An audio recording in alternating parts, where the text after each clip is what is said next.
Había máis de 2 anos que estas portas non se abrían para atender os veciños de Vilaxoán, en concreto, dende que comezou a pandemia. Hoxe, o consultorio da localidade volve pasar consulta. Moi ben, é unha boa médico e unha boa enfermeira.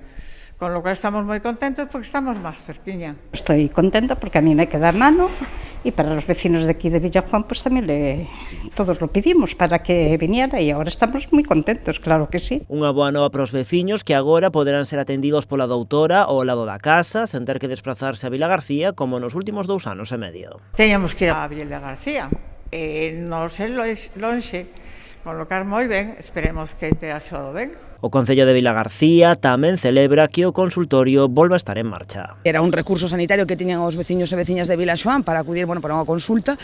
Claro, eles botaban moito en falta este servicio, foi unha demanda, houbo manifestacións do pobo de Vilaxoán, moitas reivindicacións públicas e, polo tanto, non podemos máis que felicitarnos pola reapertura do consultorio. Con todo, afean a actitude da Xunta a hora de anunciar a súa reapertura, en especial co patrón maior vilaxoanés. Non nos pareceu para nada de moi bo gusto, foi a actitude neste caso do Goberno da Xunta de Galicia, do Partido Popular, de ter acudido a visitar esas instalacións que non se podían ter aberto sin o esforzo neste caso e a vontade do patrón maior de Vilaxoán, que foi quen se puso en contacto co Concello porque era necesario facer unhas obras de acondicionamento para garantir unha reapertura en condicións, tendo en conta tamén protocolos COVID e demais. E lembra Tania García que foi o Concello e non o Goberno galego o que acometeu esas melloras nas instalacións. Foi o patrón maior o que falou co Concello para que se fixeran esas obras, foi o Concello o que levou a cabo esas obras para que se podera reabrir o consultorio, como dixen, tan demandado polo pobo de Vilaxoán, o que si dende logo nos parece un acto político que acudan, aínda non estamos en campaña electoral, lle pedimos calma ao Partido Popular, que acudan